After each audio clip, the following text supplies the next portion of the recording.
everyone. Here's another episode today from Golda's Girls, and my co-host for today is Rachel, Fern Baker-Siegel, and Nadine Richterman. Welcome, you guests. I'm very pleased to see you today, and I'm more pleased even about the topic we are going to discuss because you're very knowledgeable, and we will speak today about misinformation, disinformation, lies in the media and on the campuses. So, huge topic, so I can't wait to start. Okay, Nadine Richterman is the Florida Director of CAMERA, the Committee for Accuracy in Middle East Reporting and Analysis. Nadine is responsible for all CAMERA programming in the state of Florida, identifying speakers and topics that relate to CAMERA's mission of combating anti-Semitism and anti-Zionism in the media, on college campuses, and in K-12 public education. She frequently speaks on the myths, misperceptions, and intentional disinformation about Israel that pervade the various media. Welcome, Nadine. Glad to have you. Thank you. Fern Baker-Siegel began her career as a Jewish professional when she became the Midwest Director of CAMERA. And during those years, a think tank called the Herzl Institute, which was located in Jerusalem, was founded. In recent years, Fern has donated her time to development consulting for various organizations and has served on a number of committees in an advisory capacity. Since October 7th, Fern has devoted time and support to Israelis and Israeli causes that are struggling due to the multi-front war. Fern, it's great to see you again. Haven't seen you in so many years. I think the last time was definitely in Chicago. So yes, it's great to see you. You're still as beautiful as ever. Thank you. Same to you. Same to you.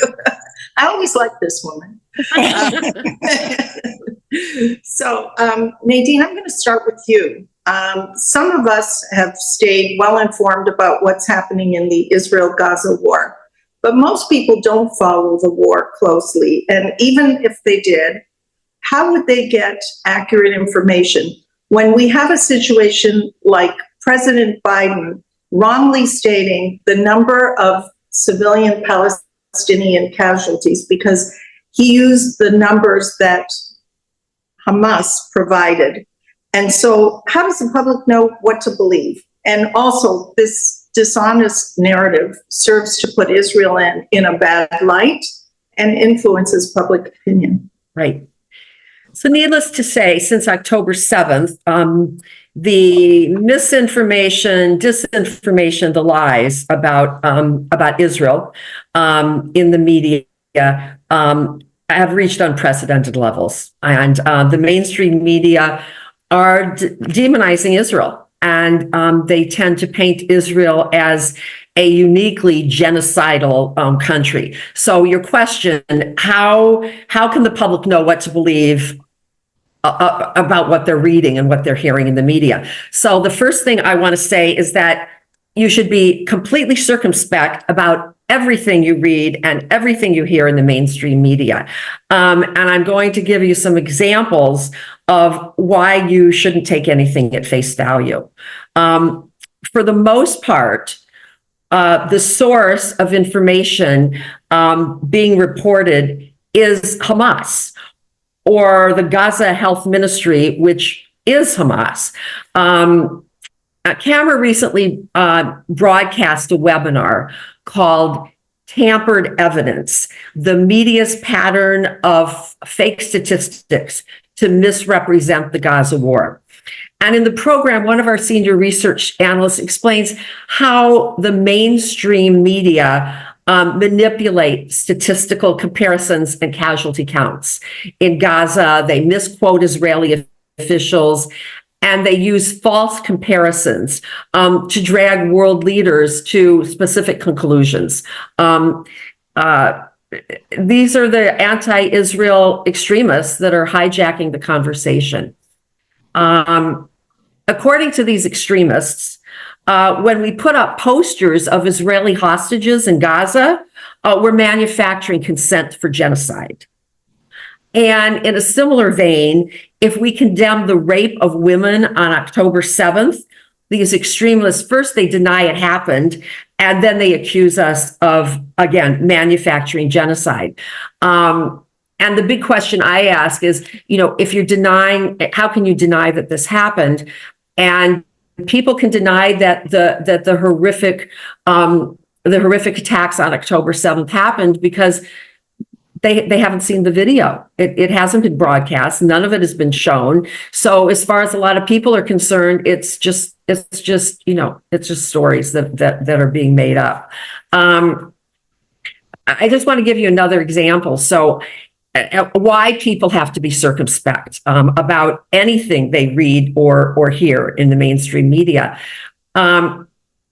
If you remember the report in October that Israel struck a Palestinian hospital, and the report said that Israel killed at least 500 civilians and destroyed the hospital building, the New York Times even included a photo of the destroyed hospital building, which wasn't really a photo of the destroyed hospital building because it turns out that the hospital wasn't destroyed, it wasn't even struck. Okay. Yeah. So a rocket that was launched by Hamas towards Israel misfired and it hit the hospital parking lot. But these are the kinds of things that the mainstream media they take and they run with it.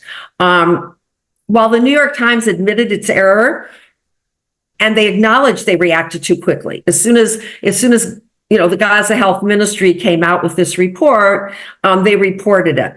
But the change of the New York Times lasted barely a month before they reverted back to reporting statistics provided by the Gaza Health Ministry. So I think that kind of answers some of, I can give you lots and lots of examples, but people have to just really be very circumspect about what they hear and what they read. So why is the reporting so inaccurate? Do you feel that it's because the mainstream media is basically left-wing and has an agenda? I think it has to do with an overarching belief that Israel is bad. Israel is committing genocide. The mainstream media have for years kind of flipped the narrative. So we know that Gaza, that Hamas is responsible for a genocide. But the mainstream media are notorious for flipping the narrative and saying, no, it's Israel. And there are many, many other ways that they kind of turn the tables, other than just simply giving, providing lies. It's the same reason it's hard to decipher between the truth and lies. If you don't know what the truth is, then you believe what you read or what you hear. So it's imperative that people who are interested educate themselves so they recognize what's truthful and what's lies. The other problem is that sometimes it's not just the facts themselves that are wrong. Sometimes it's bias that kind of slips through the cracks in other ways that people just have to really be aware of. So one of them is lack of balance. And that's focusing on only one side's point of view or quoting one side directly while the other side is paraphrased. So I'm going to give you an example. And this comes directly from an MSNBC story. Quote, Israel says it's only interested in trying to root out Hamas following its October 7th attack, in which 1,200 people were killed and 240 kidnapped, according to the Israeli government. But when the media reported on the story about the supposed Israeli attack on the hospital in Gaza, the killing of 500 civilians was reported simply as fact. When you start something by saying Israel says says and ending it according to the Israeli government, people are left thinking, but that's what Israel says. Is that really the truth? And that's a way that reporters and broadcasters kind of get their twisted viewpoint, like I said, under the radar, and people have to really be aware of it. Sometimes reporters use omissions and they'll leave out important facts. So again, I'm going to give you a quote. This is from Reuters. Lebanese armed group Hezbollah launched rockets at Israel in October in support of Hamas. Since then, so they're saying since October, Israel has been carrying out strikes in Lebanon, mostly confined to the border region, but increasingly spreading further north and east. So people who aren't really reading it clearly or carefully will say, so the Lebanese, so Hezbollah shot a few rockets into Israel, but now Israel is increasing the rockets it's sending into Lebanon. But what the story omits is that what Hezbollah has been doing since October.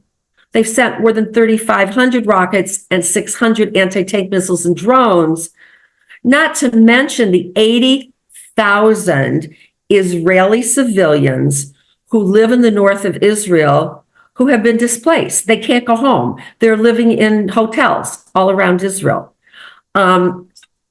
Another thing that reporters will use is they'll use double standards. So they'll use the same terms, but differently. So they'll say perpetrators of atrocities against Americans are called terrorists. Okay? But when they talk about perpetrators of atrocities against Israelis, they'll call them militants. And there's a real difference in the way people accept those two terms.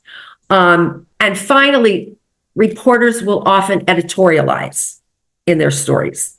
They'll include their personal opinions, or they'll use loaded and inaccurate terms.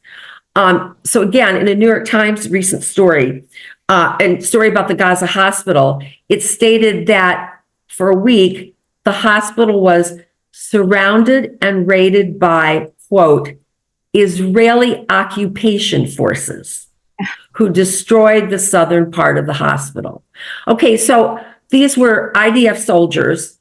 Israel does not have occupation forces in Gaza and hasn't had anybody in Gaza since 2005 when Israel withdrew. But again, by slipping that in, they're editorializing and they're creating the negative perceptions about Israel. So those are just a few ways and a few examples of what broadcasters and reporters are doing. If I may add to that, I find it very well formulated by you. And another problem that I see is that, yes, things are twisted, but a lot of people like to believe something else. There's so much anti-Semitism hidden in the responses, because that hospital that you meant was such a great example, because then a few days later it was said, no, exactly, it was their own rocket that landed. And it was only in a parking lot, and suddenly there were not 500 people dead, right? There were like a few wounded. Right. And then I was in social media responding, and in TikTok, which is hell, I can say, for us to be. But I was responding, and I had those conversations. There was no willingness even to see the rectification. You want to believe, yes, Israel did it on purpose. Oh, the poor Palestinians. Right. What you are reflecting on is people that are honestly wanting to learn and understand. Thank God there are people like that too.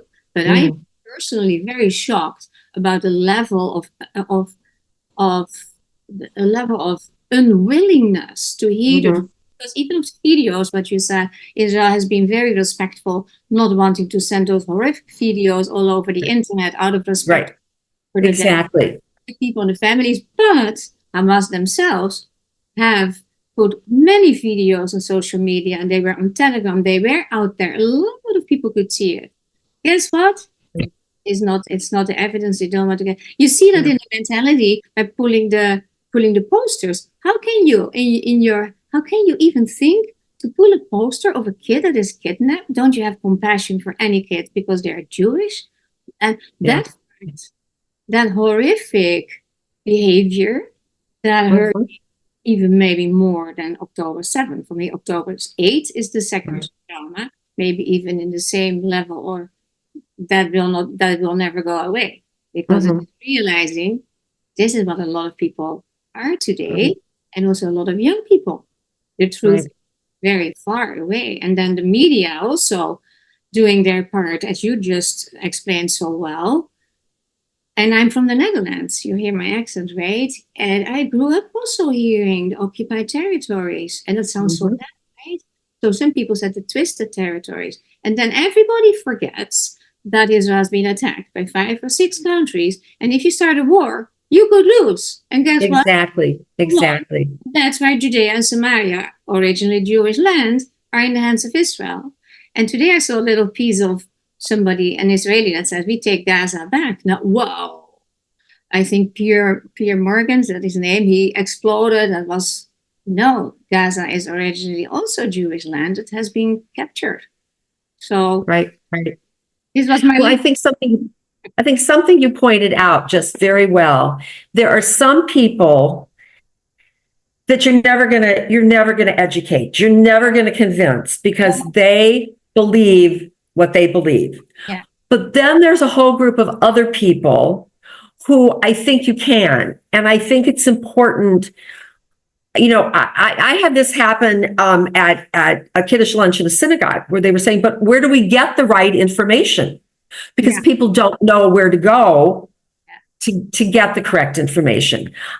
So I just want to, I'm not saying that this is total, okay, but I'm going to offer 4 suggestions to anybody watching who says, well, where do I get the truth? Yeah. And the first thing I would say is go to camera.org, of course, and you'll see all the stories that our analysts have been covering. You can sign up for a weekly review in which, you know, the worst of the worst will be presented and what's correct. Another source that I always suggest to people is go to JNS, Jewish News Syndicate.org.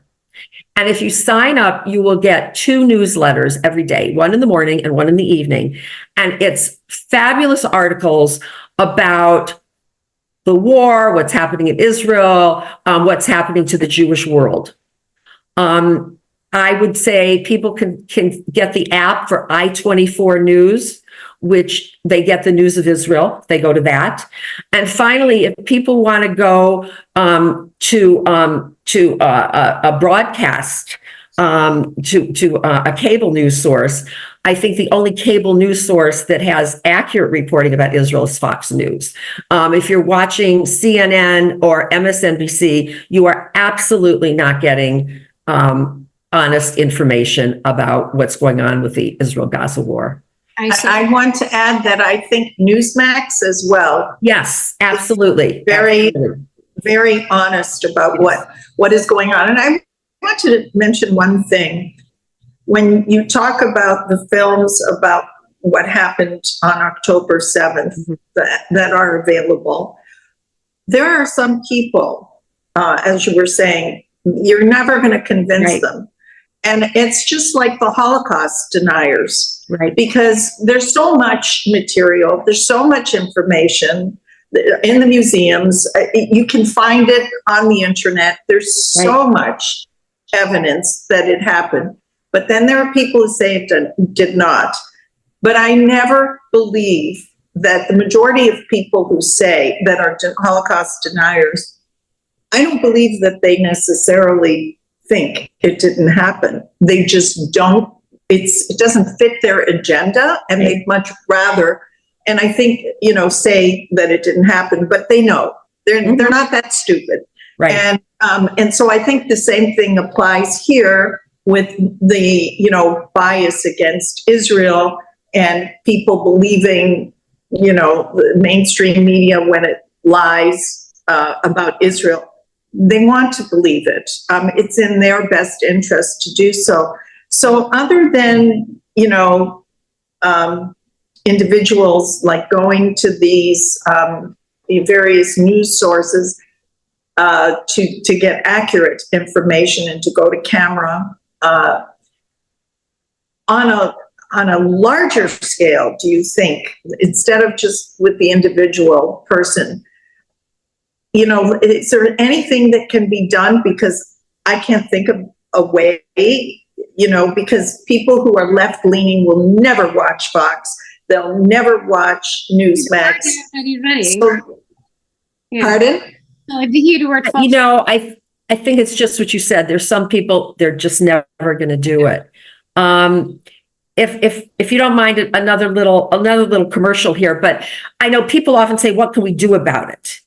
And I always encourage people to join Camera's media response team. 3 letters sent to the New York Times doesn't really have much of an impact, but 3,000 emails sent to the New York Times about their bad reporting about Israel does have an impact. Yeah. So I think anybody can have an impact, if they're willing to take a little time to respond to a story. And I would say, we make it very easy. We give people talking points. We point out the worst of the worst that they should be responding to.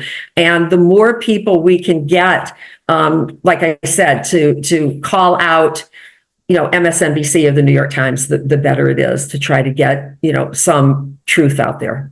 That is great, Nadine. Thank you. We will put links to those organizations in the descriptions. I would like also to add 2 things for the people that are more on social media. Stand With Us is an organization that has great material that is very helpful to use. And there are also several groups on WhatsApp, and they prepare emails that you can send here and there and there. As much as prepared. You only have to actually open it, add your name, and click send. And there's a lot that would be, if there are people interested in that, then please respond in the comments, and I will give that information too. Okay. I have a question. Sorry, were you going to ask something? Okay, I have another question for Nadine. How much of what we're seeing with the college kids and other paid agitators who are protesting, do you think is a direct result of the biased left-wing anti-Israel news reporting? I don't think it's such. It's a result of the news reporting. I think they're all kind of in the same vein. No, I really think they're getting a lot of their information, off the internet. I don't know that they're really reading the New York Times. And I think that their mindset is already there. I don't think they're being convinced by what's in the media. I think they're convinced by TikTok. Yeah, like little sound bites. Yeah, and it's not that the media don't have an influence. Of course they do, but these are like the people protesting on campus, and I know Fern's going to get into more of that. But their mind is set up way ahead of time. They didn't just come to this because of what they read in the news. Exactly. They influence each other. And I think college professors, there are quite some that have the same attitude, and administrations. So it is a whole big area. So Fern, what are the actually protesting?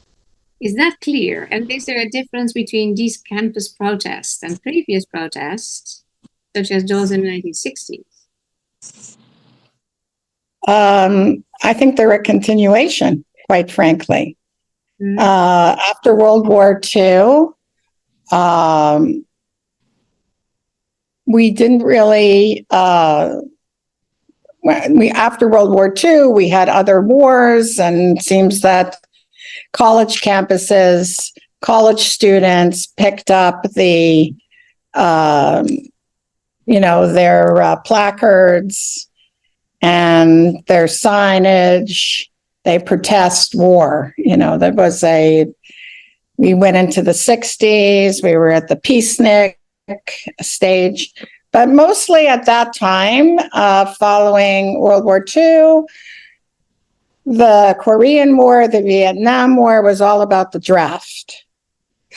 Okay, so that's what spurred on campus protests. We had some major figures in the 60s, the Chicago 7 and the Bill Ayers of the world, and all of these agitators who were trying to affect by political machinery or just be anti-American, anti-establishment, anti-the West. They were Marxist, most of them, at least. It was an attractive ideology. These were ideologists. Some of the crew went to jail. They bombed buildings, or they barricaded themselves in buildings. So some of the tactics were the same. I feel strongly that a lot of these people decided it's not going to work. The revolution is not going to work, from exploding buildings and being on the opposite side. And I feel they infiltrated the colleges and universities and said, hey, we can implode it from the inside. So we will join the local political machine. We will join the universities. We'll get positions as professors. I mean, we're talking a long time, but stuff in education takes 20 to 30 years to trickle down. So all of this left ideology after a war where we supposedly killed the left and the right extremists actually raised its ugly head again. And it's been going on and on. It's cyclical, just like anti-Semitism is cyclical. Who would have thought that we would arrive at a point today where Jewish lives are thought of as so insignificant and so unimportant and so irrelevant to the ideologues that they're willing to chant, send them back to Poland, which means send them back to Auschwitz, or beat kids up and worse. So we're at a very dangerous time, and it's not so simple. I think it's a continuation of the 60s. It's just gotten worse. None of the stuff ever really goes away. It just goes below the surface. It bubbles and percolates, and then it comes out for a different reason. Yeah.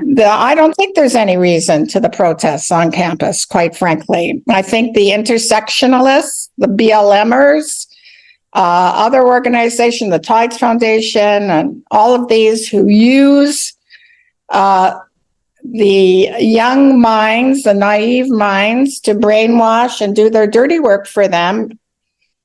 I think that they're the ones who are behind this with money, with support, with brainwashing. They've subverted even university presidents have been caught in the web. Many of them have been part of that web. Who's electing them? Who's putting them up? These people on the board, and it's interesting. I mean, people have done the right thing. They pulled out their money from universities in many cases. Doesn't seem to have made a dent. It's there'll be other sources to support this intersectionality of ideologues and ideology, but it's really a power grab, a money grab, and a way to depress the West, to our ideals, our morals, etc., and to take over. What? So I'm The social justice for Palestine group, because they also have planned for 25 years. And they have spent a lot of marketing all over, also in Europe. I hear exactly the same in Europe. absolutely. 8 October, they knew. They were so prepared, all these organizations in Australia, in Europe, in America. We were in shock from what happened. And the next day they are protesting us. That's not out of the blue. So I think that the SGP has also had. It has to be because That's what they said. Israel was attacked, no doubt about it. There was footage, small comparatively to what is available to be seen, but small. But it was all about Israel getting attacked on October 7th. That was a Saturday. October 8th was the day after, and they were all in gear and ready to go. Yeah. And yes, they planned for years and years and years. You don't get 700, find 700 tunnels, tunnel network in Rafah alone, not to mention the 50 they found from Egypt, not to mention the hundreds and hundreds, I think 500 kilometers of tunnels that they had discovered in central Gaza and northern Gaza. I mean, it takes a long time to build these. Yes. And then the tunnels to Egypt, the 50 you mentioned. Yes. So the world has been conspiring for a very long time.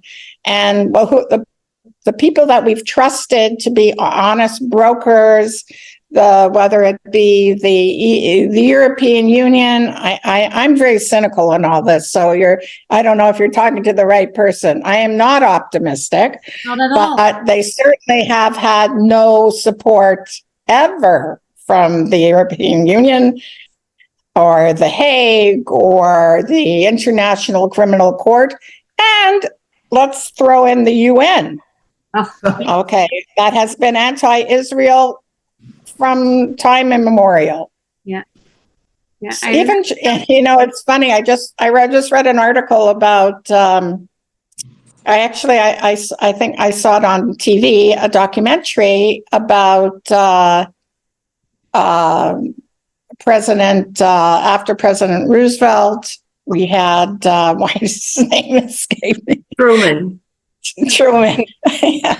I'm a Canadian, so these things aren't on the tip of my nose.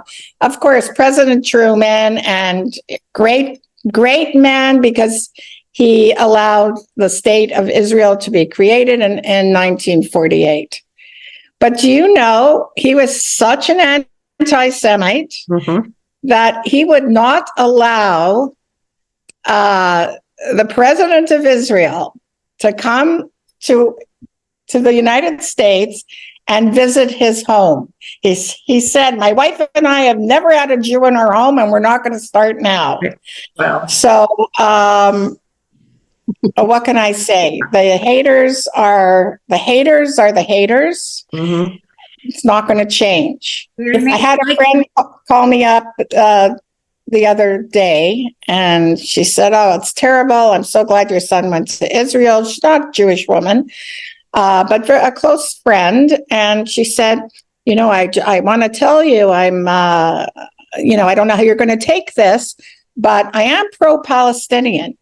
So I said, what does that mean? You're pro-Palestinian. What do you mean by that? That you feel sorry for the Palestinians, or you think the Palestinians are right and the Israelis are not? I mean, what do you mean by that? And she really couldn't answer. She's a very smart woman, a businesswoman, could not answer. You don't have to be pro-Palestinian and anti-Israel. Israel has tried very hard for two peoples to live together in the state of Israel. Mm-hmm. And people don't realize that. They do pretty well. I have my own quotes, like 50% of the Israeli pharmacists are Arabs. 30% of the Israeli doctors are Arabs, Israeli Arabs. I mean, the whole thing with the apartheid state, let's not even start there. But the lies, we spoke at the beginning about the disinformation and the lies. It's rampant. It is almost undoable, because there are also with so many. and even and the radical Islam that adds to it so badly too. It's so much hate. It's like, but one thing that makes is laughable too. For years you hear, yeah, the Jews control the media. Yeah, really? You can see that now, how not true that is. Right. Murdoch himself is not a big Jew lover, I can tell you that. Right. And we talk about Fox News. It's the news station, and we say thank you, like we were thanking Biden for how great he was to Israel at the beginning of the war. Well, we are his ally, the most important ally in the Middle East. How could he not say something favorable? He sent armaments, which Congress had to approve. But we, as Nadine said, you have to be suspect of news, and you have to be suspect of motives. Yes. Of motives by, a lot of elites, for example, are so anti-Israel. I mean, who's the Tides Foundation? The Rockefellers. George Soros. George Soros, for sure. And he has his finger in all of the organizations I just mentioned. And it's why is it hard to convince our fellow Jews that these people are not to be trusted? I remember having lunch some years ago with a close friend of mine in Atlanta. And I think I was working then in this field of media, and we talked about George Soros's name came up. And I had known for a fact that he gave $1 million to Hadassah. $1 million. Like, that's like a drop in the bucket. His MO was to give with one hand, give Hadassah $1 million. And the Hadassah women, like this woman I had lunch with, was saying, oh, he's so great. He gave us $1 million. But at the same time, he was funding the destruction of Israel with hundreds of millions of dollars, as well as American institutions, as we know. So when Nadine says suspect, take it to its nth degree. Yeah. You've got to be very cynical. You've got to do a lot of reading. Mm-hmm. And yes, read the New York Times. Read all the papers that we feel are biased and have misinformation. You have to be aware of what the other side is saying, so that you could correct it. If I can jump in for 1 second, something I just read, which talk about suspect and motives.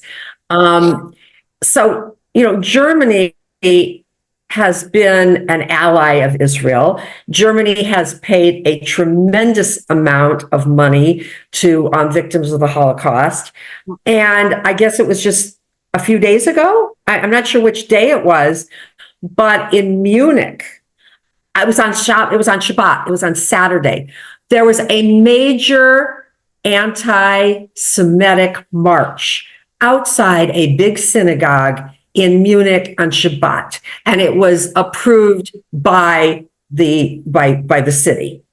Now, Jews, they were afraid to leave, they were afraid to go in. How is this happening in a country that supposedly is making amends? The Germans let all the Muslims come in there. 30% of their population is Muslims, and they're making a big stink. That's how it happens. Yeah. And everybody's afraid to offend the Muslims, because they're afraid. And there have been some real heroes who have spoken out, and they're in hiding.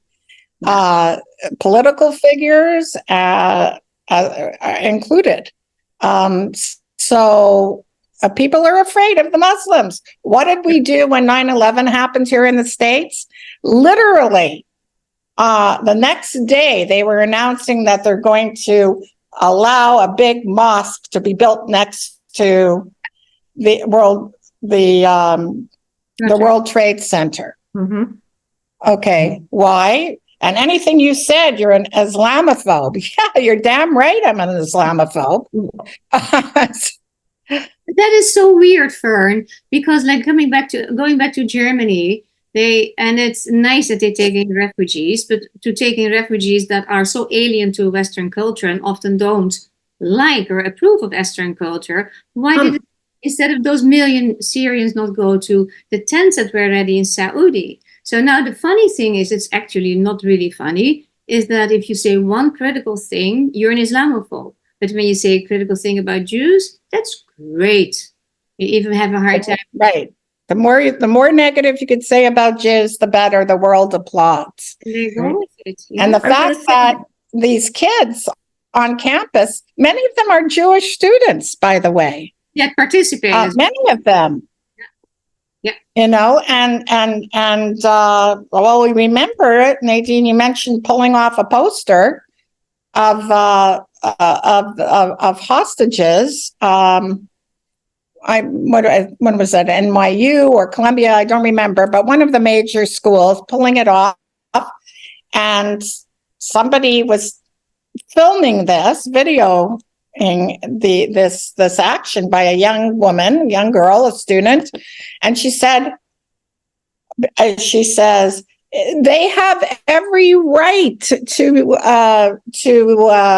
for their survival and for their. She said, "Look, I'm Jewish too." She admitted, "I'm Jewish too, but I feel that Israel is an aggressor and a colonist, and you can't even figure it out." As it's been pointed out many times by many people, why are they wearing masks? They don't want their parents to see them, so. Imagine you're the parent. Imagine that. How terrible that is too. If you get that disconnecting families, I have that in my practice. People get desperate. Yeah, but it's not new. It's not new. You're right. It's really not new. It's just exploded in a world revolution now. Yeah. And the Israel is the easy scapegoat. And it's typically always been, anyway. It's typically a Jewish thing too. So I don't like to criticize the Israeli government. I find it a bit silly. I always say people my entire life, if you know better, go there and tell them, and that's it. But we have a question for Fern or for Nadine, whoever likes to answer that, because we are not in charge of the Israeli government. But what do you think? How should Israel proceed the war? Do you have an idea about it? Not that they listen to us, of course, but how do you feel the situation is going? Because that's another rampant concern, right? Not. Well, I'll take that question. I feel that first of all, I'm not the one.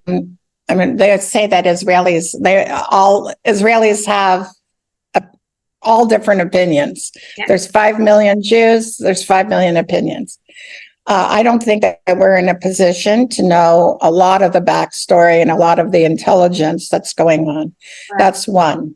Yeah. I think it's very, very disappointing that the United States is not giving Israel the JDAMs, which are the precise bombs that can, be very accurate in targeting, not targeting civilians, but targeting terrorists. I think people want to know, are we going to annex Gaza back to Israel? Is it going to be Israel controlled? I don't think, and I think Netanyahu has said this very recently, the day after is the day after. And we're not at the day after now. Exactly. We're not at the end of the war. And so we cannot predict. Now, one of his colleagues in the government, in the war cabinet, Gantz, threatened he's going to quit the war cabinet if there isn't a plan by June 8th, what is going to take place with Gaza. Well, they're still mopping up in northern and central Gaza. a lot of terrorist military arms and all kinds of stuff is still going on. A lot of bombs are still coming. My son was in Sutter painting and fixing homes so people could come back. And he left literally a few days later. They were bombing Sutter again. Yeah. So people had to leave again. So this is what's going on. So I don't think anybody knows, but I will say that thank God we have a youth in Israel with such a spirit, such a ruach, as they say, such a love for their country, that they are there to defend it. They're 19, 20, 21, and 25, what have you. I've been to visit a lot of the injured soldiers in Tel Aviv at Sheba Hospital, and also to the bases for barbecues that we did when I was there on a mission in December. It's amazing that these kids can laugh and sing, and they're joyous that they can participate. And some of them, they were injured very badly. As soon as they feel better, they want to go back and be with their friends. It's an amazing youth. So I think we can be very optimistic about that. And I think that the rest will fall into place as it falls into place. Yeah, I think because as you can see, when you find 50 tunnels from Egypt to Gaza, where Egypt has started to build a higher wall so there could be no Gazans coming into Egypt. In the meantime, the money for the running arms and running money and running hostages, perhaps, and running terrorists over the border, that was okay. Anything for money, no problem. But this was not an honest broker. And in fact, a lot of, experts are saying that this is going to could possibly harm the long-time Egypt-Israel alliance. So, it's so fluid, we can't know what's going to happen the day after. No, but you mentioned indeed that feels so terrible that those tunnels to Egypt, 50. If you have a little bit of a brain, they take the hostages there, or they let them dressed as women in the jalaba, or you will never see who's there. It's just horrific. It's a horrific, difficult situation. Yeah. As far as negotiations are concerned, what are we negotiating in the hostages? Hamas admits already 70% are dead of the hostages. I mean, we hold out hope, but what they're finding are the bodies. That's important to bring back the bodies, but I'm just saying we don't have 125 living hostages. It would be absolutely impossible. So they've stalled all the negotiations because they have nothing to offer Hamas except to surrender. And they're not surrendering down to the last guy. So we have to go in and finish the job. Totally. Absolutely. For my anti-Semite, I picked Maher Bitar. He's the White House coordinator for intelligence and defense policy at the U.S. National Security Council. He was a radical pro-Palestinian activist and a leader within Students for Justice in Palestine. He also worked for the Obama administration. So it's just very telling who is in the Biden administration. To have a guy like this, who's a rabid anti-Semite, anti-Israel guy in that position, is mind-boggling. So he's my anti-Semite. There you go. Nadine. Okay, so you all took away some of my glory with my anti-Semite, because mine is George Soros, hands down. He's a Jew, and he hates Jews, and he hates Israel, and he helped the Germans, and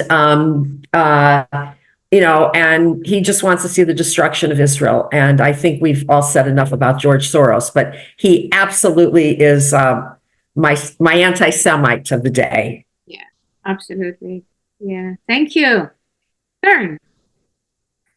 I have a couple. It's a toss-up, but I think the European Union would be at the top of the list. And they sent condolences to Iran over Razi's death.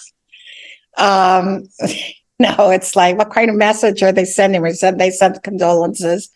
And the International Criminal Court couldn't be more anti-Semitic. I mean, my goodness, what they are planning to do. And thank God they've also are indicting Hamas. So the Israeli government may have a chance at not being served, because I don't know if they're going to serve Hamas. That would be, they bunched them together. That might be a saving grace here. So those would be my two, not to mention Razi himself.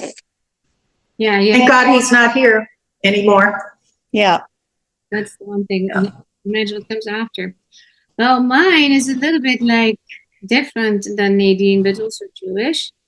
And I find it a weird phenomenon how extremely disloyal some Jews can be, especially those who have some Holocaust. I would say Holocaust. Ones who have some Holocaust in their history. And it's almost a mental illness, I would say. And that's somebody I've mentioned before. His name is Gabor Mate, a medical doctor that became a trauma specialist, and I do like this. And I saw recently again a post that says, if you believe that Hamas is terrible, Israel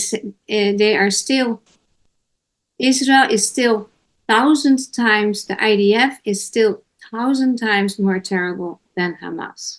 And I think if you are in your right mind and you dare to say this, what we know today, and he's put on a pedestal by so many people, because I've had those discussions. I do also trauma work. And the discussions online, that I'm so wrong. He's such a high person. He sees it how it is. It is sickening. And how you dare to make such a comparison. Or Gabor Mate. Okay, let's go. Canadian. Happier. You know about him, Fern? Yeah. Fern, are you aware of him? Gabor Mate, he's a Hungarian Jew living in Canada.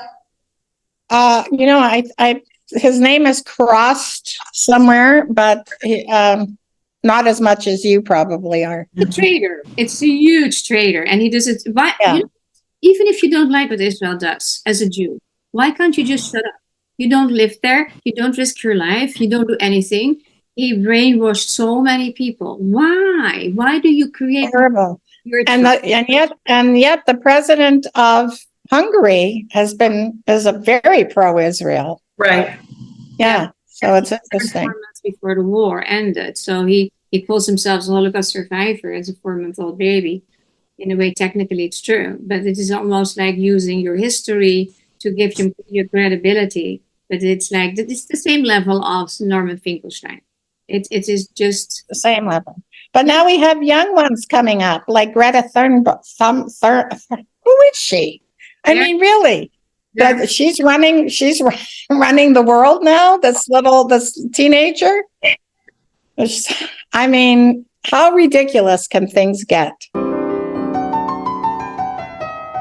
So my hero that I picked is a heroine.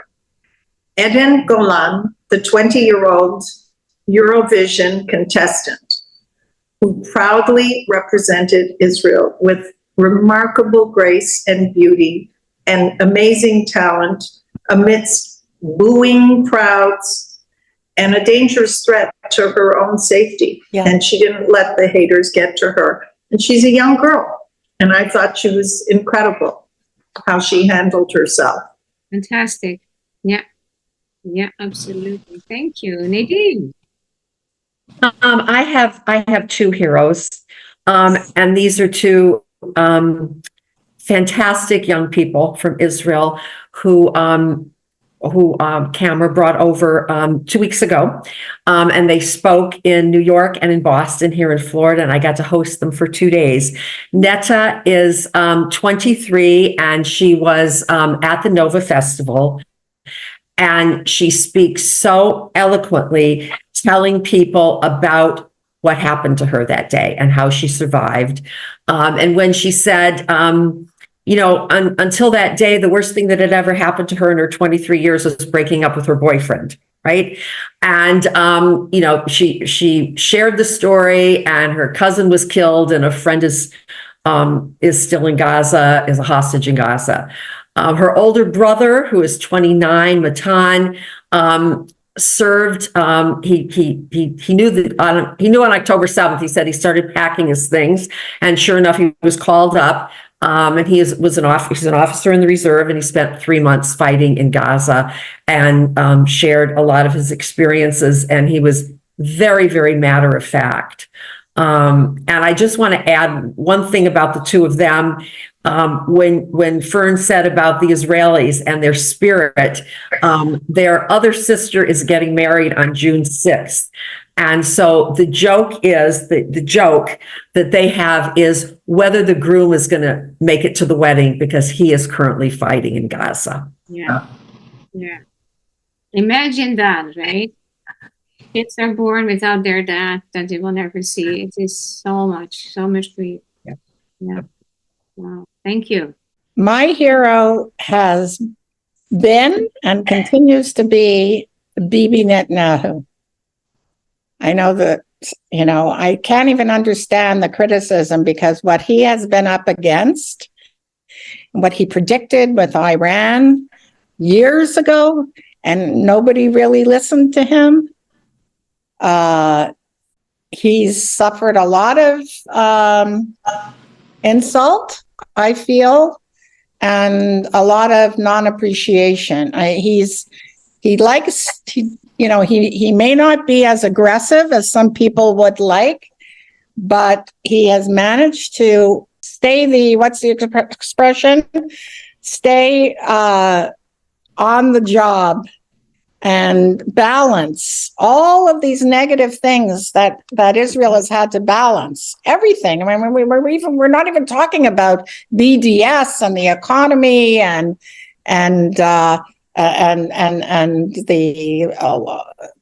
monies that go out for defense, the highest probably in the world, I think 25% or maybe more now.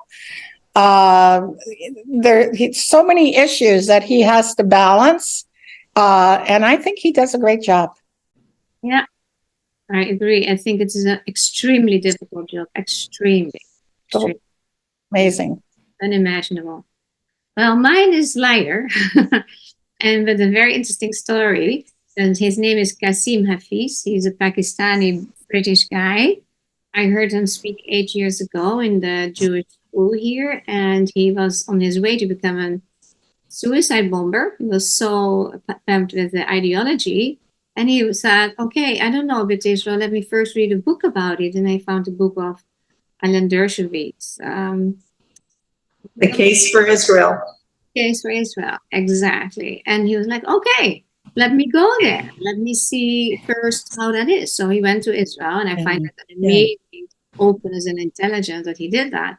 So he is in Israel, and he sees some Arabs here and there, and he's going over to them, and he's like, how is it to be here? And how do you feel? And how terrible? And they're like, what are you talking about? So he started to look at from Israel from within, and he turned around entirely. He later in his life converted to Christianity. Much of his family seemingly didn't want to see him anymore for his chance. And I think he's so courageous, and I'm really so grateful for people that do that dare to stand out and open and just do that follow the truth that they feel as truth and are so courageous. And I cherish those a lot. Thank you so very much. And Thank you. It's a pleasure. Thank you. It was a pleasure. Thank you. bye bye.